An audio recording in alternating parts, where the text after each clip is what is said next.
नमस्कार दर्शकों, आप देख रहे हैं न्यूज़ टुडे, जिसमें हर खबर है ज़रूरी और हर विश्लेषण है खास। बात करते हैं मुख्य सुर्खियों की। भारत के मुख्य न्यायाधीश सीजेआई ने दिल्ली हाई कोर्ट के न्यायाधीश के आचरण की आंतरिक जांच शुरू की। भारत सरकार ऑनलाइन विज्ञापन सेवाओं पर 6% इक्वलाइजेशन लेवी को खत्म करने की योजना बना रही है। राज्यसभा ने आपदा प्रबंधन संशोधन विधेयक 2024 पारित किया।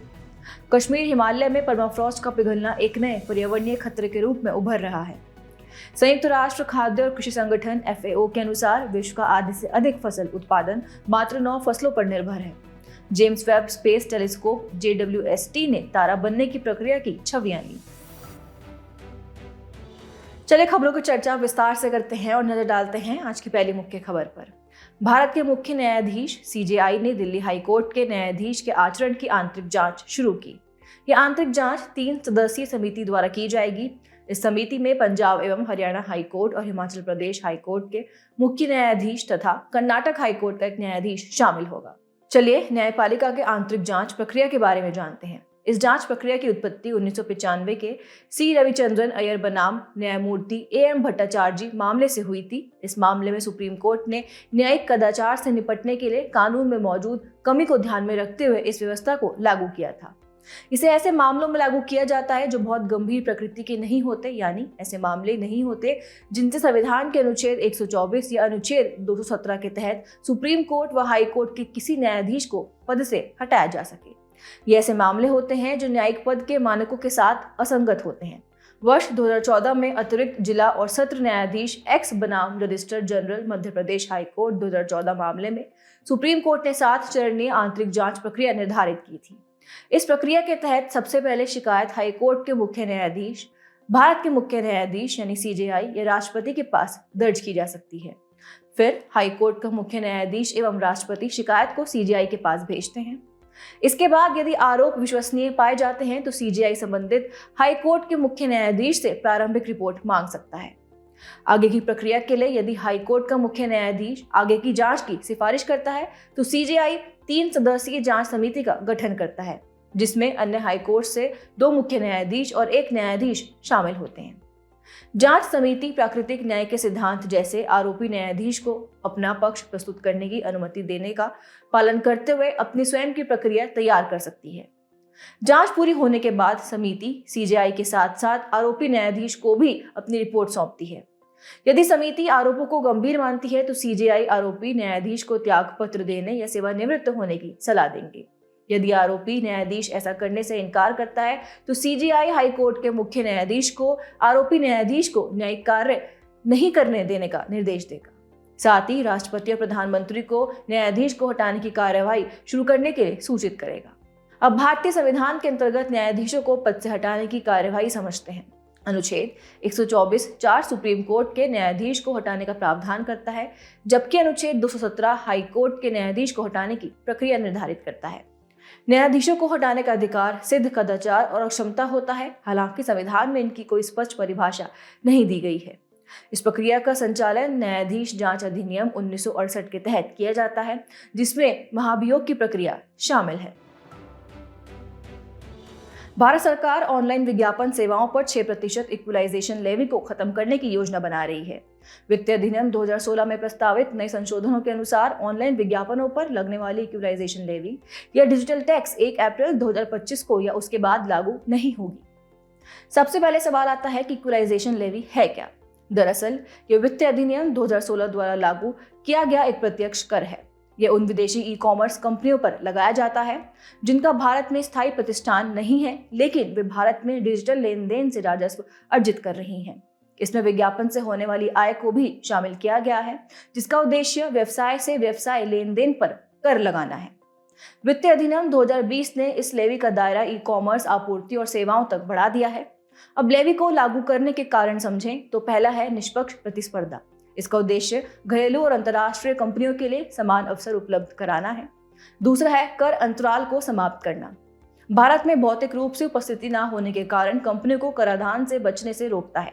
इसके अलावा है विदेशी डिजिटल कंपनियों पर कर लगाना। ये सुनिश्चित करता है कि विदेशी ई-कॉमर्स दिग्गज कंपनियां भारत की कर प्रणाली में अपना योगदान दें। और आखिरी है राजस्व संग्रह को बढ़ाना। यह डिजिटल लेन देन में हुई वृद्धि से राजस्व संग्रह में बढ़ोतरी करने पर केंद्रित है। आपको बता दें कि कोविड-19 के कारण ऐसे लेन देनों में तीव्र वृद्धि हुई है। कारणों के साथ साथ चिंताएं भी मौजूद हैं, जैसे कि अमेरिका के साथ व्यापार में तनाव। फॉरेन ट्रेड बैरियर रिपोर्ट में इक्वलाइजेशन लेवी को विदेशी व्यापार में बाधा के रूप में वर्णित किया गया है। दूसरी चिंता का विषय है प्रतिशोधात्मक शुल्क यानी रिटेलिएटरी टैरिफ्स का जोखिम। अन्य देश जवाबी उपाय लागू कर सकते हैं। इससे विदेशों में काम करने वाली भारतीय कंपनियां नकारात्मक रूप से प्रभावित होंगी। इसके अलावा है दोहरा कराधान और अनुपालन बोझ। विदेशी कंपनियों को दोहरे कराधान का सामना करना पड़ता है, जिससे उनकी लागत बढ़ जाती है। खबर के आखिर में इक्वलाइजेशन लेवी के अंतर्गत आने वाले लेन देन भी जान लेते हैं। सबसे पहले बात करते हैं ऑनलाइन विज्ञापन सेवाओं की। इसमें विदेशी यानी नॉन रेजिडेंट कंपनियों को भुगतान किए गए प्रतिफल पर 6% की दर से इक्वलाइजेशन लेवी लगाई जाती है। डिजिटल विज्ञापन क्षेत्र ऑनलाइन विज्ञापन और संबंधित सुविधाओं एवं सेवाओं पर लागू होती है। फिर है वस्तुओं या सेवाओं की ई-कॉमर्स आपूर्ति, जो 1 अगस्त 2024 को समाप्त हो गई। विदेशी यानी नॉन रेजिडेंट ई कॉमर्स ऑपरेटरों द्वारा अर्जित राजस्व पर 2% की दर से इक्वलाइजेशन लेवी लगाया जाता है।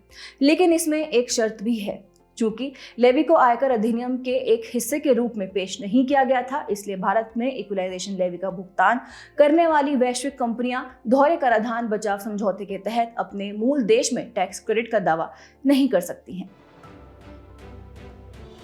राज्यसभा ने आपदा प्रबंधन संशोधन विधेयक 2024 पारित किया।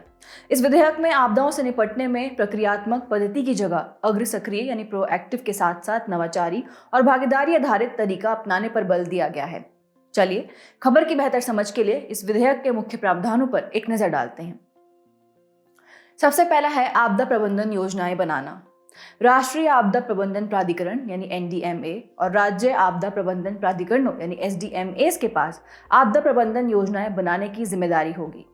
NDMA और SDMAs के कार्यों की बात करें तो इसमें चरम जलवायु घटनाओं जैसे आपदा जोखिमों की समय समय पर समीक्षा करना, न्यूनतम राहत मानकों के लिए दिशा निर्देश निर्धारित करना और राष्ट्रीय और राज्य आपदा डेटाबेस बनाना आदि शामिल है। अब NDMA में नियुक्तियों की बात करें तो इसे अपने स्तर पर अधिकारियों और कर्मचारियों की संख्या एवं श्रेणी निर्धारित करने का अधिकार दिया गया है। हालांकि इसके लिए केंद्र सरकार की मंजूरी लेना आवश्यक है। अगला प्रावधान है शहरी आपदा प्रबंधन प्राधिकरण। यह विधेयक राज्य सरकारों को राज्य की राजधानियों और नगर निगम वाले शहरों के लिए एक अलग आपदा प्रबंधन प्राधिकरण गठित करने का अधिकार प्रदान करता है। अब राज्य आपदा मोचन बल यानी SDRF को समझें तो यह विधेयक राज्य सरकारों को SDRF स्थापित करने, इसके कार्यों को निर्धारित करने और इसके सदस्यों के लिए सेवा शर्तें तय करने का अधिकार देता है। और आखिरी है मौजूदा आपदा प्रबंधन समितियों को वैधानिक दर्जा प्रदान करना।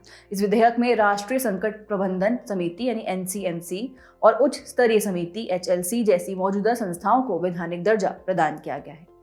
आपकी जानकारी के लिए बता दें, NCMC राष्ट्रीय स्तर पर गंभीर प्रकृति की विपदाओं से निपटने के लिए नोडल संस्था के रूप में कार्य करेगी, तो वहीं HLC आपदाओं के दौरान राज्य सरकारों को वित्तीय सहायता प्रदान करेगी। अब अगली खबर की ओर बढ़ने से पहले आपदा प्रबंधन अधिनियम 2005 के बारे में भी जान लेते हैं। यह अधिनियम आपदाओं से प्रभावी तरीके से निपटने के लिए कानूनी और संस्थागत फ्रेमवर्क निर्धारित करता है। इस अधिनियम में NDMA, SDMAs और जिला आपदा प्रबंधन प्राधिकरणों यानी DDMAs की स्थापना से संबंधित प्रावधान किए गए हैं। इन संस्थाओं को अपने अपने स्तर पर आपदा से निपटने की तैयारी और उससे होने वाले जोखिम को कम करने के लिए उपाय करने की जिम्मेदारियां सौंपी गई हैं। साथ ही इस कानून में राष्ट्रीय आपदा मोचन कोष NDRF, राज्य आपदा मोचन कोष SDRF, राष्ट्रीय आपदा शमन कोष तथा राज्य एवं जिला स्तरीय कोषों की स्थापना संबंधी प्रावधान किए गए हैं। कश्मीर हिमालय में परमाफ्रॉस्ट का पिघलना एक नए पर्यावरणीय खतरे के रूप में उभर रहा है। ये जानकारी remote sensing application society and environment में प्रकाशित एक नए अध्ययन से सामने आई है। इसमें जम्मू कश्मीर हिमालय में परमाफ्रॉस्ट क्षरण से संबंधित खतरों के प्रभावों का आकलन किया गया है। परमाफ्रॉस्ट वह सतह होती है जो लगातार कम से कम 2 वर्षों तक पूरी तरह से 32 डिग्री फ़ारेनहाइट या 0 डिग्री सेल्सियस या उससे कम तापमान पर जमी रहती है। चलिए इस अध्ययन के मुख्य बिंदुओं पर एक नजर डालते हैं। जम्मू कश्मीर और लद्दाख के कुल भौगोलिक क्षेत्र के 64.8% भाग को परमाफ्रॉस्ट कवर किए हुए है। इसमें से 26.7% भाग सालों भर परमाफ्रॉस्ट के रूप में रहने वाले क्षेत्र की श्रेणी में आता है, जबकि 23.8% भाग ऐसा परमाफ्रॉस्ट क्षेत्र है जहां आधे से ज्यादा जमीन जमी रहती है, लेकिन कुछ हिस्से गर्मियों में पिघल जाते हैं। इसके अलावा 14.3% भाग ऐसा परमाफ्रॉस्ट क्षेत्र है जहां भूमि पूरी तरह से जमी हुई नहीं है, बल्कि कुछ कुछ जगहों पर या बीच बीच में जमी हुई है। इसके तहत 332 प्रोग्लेशियल झीलों की पहचान की गई है। इनमें से 65 में हिमनदीय झील के तटबंध टूटने से आने वाली बाढ़ यानी GLOF का जोखिम बना हुआ है। उदाहरण के लिए 2021 में चमोली और 2023 में साउथ लोनाक आपदाएं परमाफ्रॉस्ट चरण से जुड़ी हुई हैं। आपको बता दें कि प्रोग्लेशियल झील का निर्माण तब होता है जब पिघलते ग्लेशियर का जल किसी गर्त या गड्ढे में एकत्र हो जाता है या तटबंध से बाधित हो जाता है। इसके अलावा अवसंरचना और सुरक्षा संबंधी जोखिम का भी जिक्र किया गया है। लद्दाख में सामरिक रूप से महत्वपूर्ण कई सड़कें परमाफ्रॉस्ट क्षेत्रों से होकर गुजरती हैं। और आखिरी है जल विज्ञान संबंधी परिवर्तन। ये नदियों के प्रवाह और भूजल उपलब्धता को प्रभावित कर सकता है। परमाफ्रॉस्ट चरण के पीछे कई कारण जिम्मेदार हैं, जैसे सतह का बढ़ता तापमान मुख्य कारण है। भूकंप जैसी प्राकृतिक घटनाओं के कारण परमाफ्रॉस्ट को क्षति पहुंचती है। साथ ही वनों की कटाई, रियल एस्टेट, बांध, सड़कें जैसी मानवीय गतिविधियां भी इसके लिए जिम्मेदार हैं। इस गंभीर समस्या से निपटने के लिए आगे की राह भी समझ लेते हैं। सबसे पहले परमाफ्रॉस्ट और क्रायोस्फीयर संबंधी डेटा को अवसंरचना एवं भूमि उपयोग संबंधी क्षेत्रीय योजना, जोखिम संवेदनशील जोनिंग, विनियमन आदि में शामिल करना चाहिए। दूसरा है बेहतर निगरानी करना। सैटेलाइट आधारित रिमोट सेंसिंग और ग्राउंड आधारित लिडार तकनीक का उपयोग करके परमाफ्रॉस्ट चरण एवं संबंधित भू आकृति विज्ञान संबंधी परिवर्तन पर नजर रखनी चाहिए। और आखिरी है व्यापक पर्यावरणीय प्रभाव आकलन यानी EIA। पर्यावरणीय प्रभाव आकलन यानी EIA नियमों को मजबूत किया जाना चाहिए। इससे परमाफ्रॉस्ट पिघलने से होने वाले खतरों का सही आकलन किया जा सकेगा। इसके अलावा इससे संबंधित खतरों में खासतौर पर GLOF, भूस्खलन और ढलानों की अस्थिरता जैसे जोखिमों को भी शामिल किया जाना चाहिए। संयुक्त राष्ट्र खाद्य और कृषि संगठन FAO के अनुसार विश्व का आधे से अधिक फसल उत्पादन मात्र 9 फसलों पर निर्भर है। UNFAO द्वारा जारी खाद्य और कृषि के लिए विश्व पादप आनुवंशिक संसाधन स्थिति पर तीसरी रिपोर्ट के अनुसार वैश्विक फसल उत्पादन का आधे से अधिक हिस्सा केवल 9 फसलों पर निर्भर है। ये फसलें हैं गन्ना, मक्का, चावल, गेहूं, आलू, सोयाबीन, ऑयल पाम, चुकंदर यानी शुगर बीट और कसावा। चलिए फसल विविधता पर रिपोर्ट के अन्य मुख्य बिंदु जानते हैं। सबसे पहले है पादप विविधता में कमी। प्रजाति और किस्म के स्तर पर फसल विविधता की जगह अब कृषि बाजार में एकल फसल का प्रसार बढ़ रहा है। उच्च इनपुट उत्पादन, औद्योगिक प्रसंस्करण और सख्त बाजार मानकों को पूरा करने हेतु फसल किस्मों को विकसित किया जाता है। इन सबका उद्देश्य वाणिज्यिक उत्पादन प्रणालियों को बढ़ावा देना है। दूसरा है किसानों की पारंपरिक फसल किस्मों और स्थानीय प्रजातियों का नुकसान होना। रिपोर्ट के अनुसार दक्षिणी अफ्रीका में फसल जैव विविधता को सबसे अधिक खतरा है। इसके बाद कैरेबियाई और पश्चिमी एशिया का स्थान है। दक्षिण एशिया, ऑस्ट्रेलिया और न्यूजीलैंड में पादप आनुवंशिक विविधता को सबसे कम नुकसान पहुंचा है। इसके अलावा पादप विविधता का खेत में ही संरक्षण के बारे में भी उल्लेख किया गया है। भारत के 5 कृषि पर्यावरणीय क्षेत्रों में 50% से अधिक पारंपरिक पादप प्रजातियों को संकटग्रस्त माना जाता है, जिन्हें तत्काल संरक्षण की आवश्यकता है। आपको बता दें कि पादप आनुवंशिक विविधता के बाह्य स्थानीय संरक्षण यानी ex situ कंजर्वेशन के समक्ष कुछ चुनौतियां भी मौजूद हैं, जैसे कि वित्तीय सहायता निरंतर प्राप्त नहीं होना, प्रशिक्षित कर्मियों एवं राजनीतिक समर्थन की कमी तथा मजबूत अवसंरचनाओं की कमी। चलिए अब फसल या पादप विविधता बढ़ाने हेतु सरकार द्वारा शुरू की गई सिफारिशें भी जान लेते हैं। सबसे पहले है बीज नीति। विविध फसल प्रणाली का समर्थन करने के लिए राष्ट्रीय बीज नीतियां बनानी चाहिए। दूसरा है सार्वजनिक एवं निजी क्षेत्र से वित्तीय सहायता बढ़ाना। खाद्य और कृषि के लिए पादपों के आनुवंशिक संसाधनों को संरक्षित करने हेतु अधिक निवेश की जरूरत है। फिर है डेटा साझाकरण और मानकीकरण में सुधार। अनुसंधान दक्षता बढ़ाने के लिए डेटा आदान प्रदान बढ़ाने की आवश्यकता है। साथ ही आधुनिक जैव प्रौद्योगिकियों को बढ़ावा देना। फसल की उन्नत ब्रीडिंग हेतु आधुनिक तकनीकों का अधिक उपयोग किया जाना चाहिए।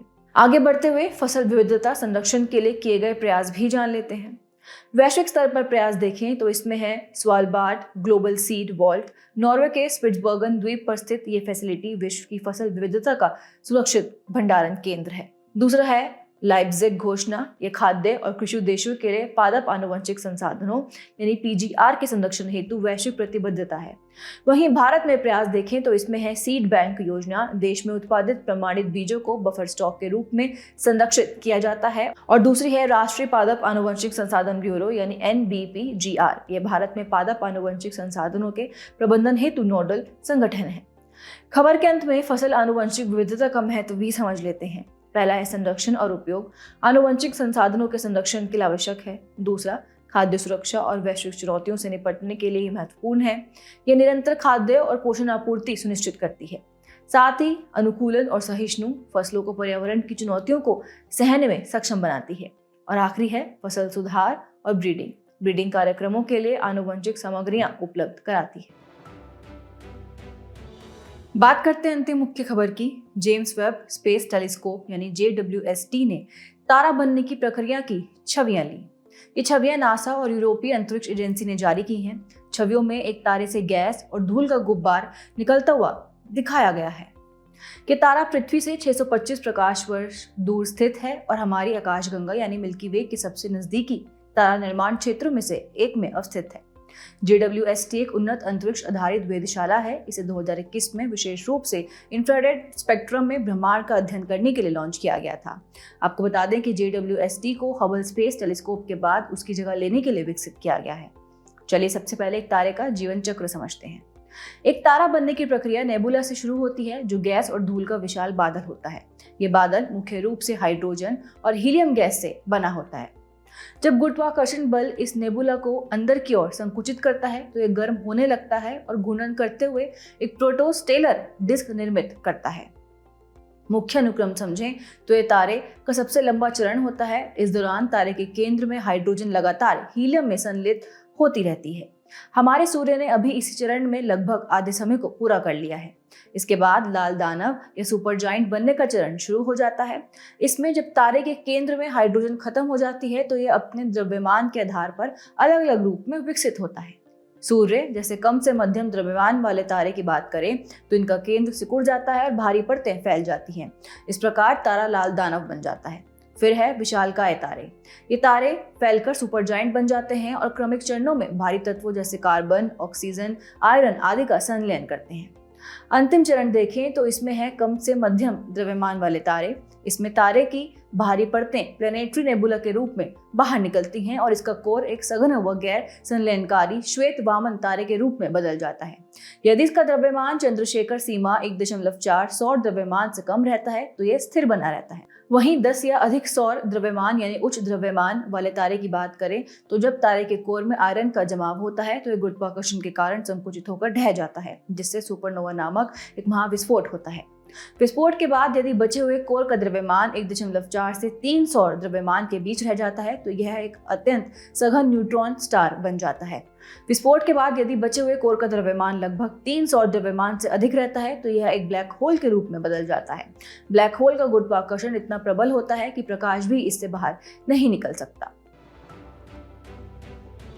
चलिए बढ़ते हमारे खास सेगमेंट सुर्खियों में स्थल की तरफ। आज हम बात करेंगे तुर्की की, जिसकी राजधानी है अंकारा। राष्ट्रपति एर्दोगन के राजनीतिक प्रतिद्वंदी की गिरफ्तारी से तुर्की में प्रदर्शनकारी उग्र हुए। बात करते हैं भौगोलिक स्थिति की। इसका कुछ हिस्सा एशिया और कुछ हिस्सा यूरोप में स्थित है। इसके उत्तर पूर्व में जॉर्जिया एवं आर्मेनिया, उत्तर पश्चिम में ग्रीस व बुल्गारिया, पूर्व में अजरबैजान और ईरान तथा दक्षिण पूर्व में इराक एवं सीरिया स्थित है। यह उत्तर में काला सागर तथा दक्षिण पश्चिम और पश्चिम में भूमध्य सागर एवं एजियन सागर से घिरा हुआ है। बढ़ते हैं भौगोलिक विशेषताओं की तरफ। इसकी प्रमुख नदियां यूफ्रेट्स, टिग्रिस, किजिल-लिरमक आदि हैं। यहाँ का सबसे ऊंचा स्थान माउंट अरारत है और महत्वपूर्ण जलडमरू मध्य बॉस्फोरस जलडमरू मध्य और डार्डानेल्स जलडमरू मध्य है। आपको बता दें कि मरमारा सागर एक अंतर्देशीय सागर है। ये बॉस्फोरस और डार्डानेल्स जलडमरू मध्य के माध्यम से काला सागर व एजियन सागर को जोड़ता है। चलिए बुलेटिन के आखिर में बढ़ते हैं आज की संक्षिप्त सुर्खियों की तरफ। हाल ही में लोकसभा ने वित्तीय विधेयक 2025 पारित किया। संविधान वित्तीय विधान को 2 श्रेणियों में विभाजित करता है, अर्थात अनुच्छेद 110 के तहत धन विधेयक और अनुच्छेद 117 के तहत वित्त विधेयक। आरआरबीज ने वित्त वर्ष 2023-24 में रिकॉर्ड 7,571 करोड़ रुपए का लाभ अर्जित किया। साथ ही जोखिम भारित अस्तियों की तुलना में पूंजी अनुपात यानी CRAR, जमा राशि, गैर निष्पादित परिसंपत्ति NPAs, ऋण जमा अनुपात जैसे प्रमुख वित्तीय संकेतकों में भी लगातार सुधार हुआ है। हाल ही में केंद्रीय प्रत्यक्ष कर बोर्ड CBDT ने आयकर नियमों में संशोधन करते हुए सेफ हार्बर का लाभ उठाने की सीमा 200 करोड़ रुपए से बढ़ाकर 300 करोड़ रुपए कर दी है। हाल ही में भारतीय राष्ट्रीय भुगतान निगम NPCI ने भीम यानी Bharat interface for money 3.0 launch किया। यह अब 15+ भारतीय भाषाओं में उपलब्ध है। इसके तहत आसानी से खर्चों को ट्रैक, प्रबंधित और स्प्लिट किया जा सकता है। बिहार में शिक्षा के एक अन्य प्राचीन केंद्र विक्रमशिला को पुनर्जीवित करने का कार्य चल रहा है। इससे पूर्व सरकार ने 1 दशक पहले राजगीर की तलहटी में बसे नालंदा विश्वविद्यालय को पुनर्जीवित किया था। सरकार ने स्वर्ण मौद्रीकरण योजना GMS के मध्यम अवधि और दीर्घकालिक सरकारी जमा यानी MLT-GD घटकों को 26 मार्च 2025 से बंद करने का फैसला किया है। विज्ञान एवं प्रौद्योगिकी, पर्यावरण, वन और जलवायु परिवर्तन पर विभागीय स्थायी समिति ने वित्तीय वर्ष 2024-25 में प्रदूषण नियंत्रण योजना के तहत अपर्याप्त खर्च को लेकर चिंता जताई। इसे 2018 में शुरू किया गया था। जाने से पहले आपकी समझ की परीक्षा के लिए डालते हैं एक नजर हमारे स्पेशल सेगमेंट प्रश्नोत्तरी पर।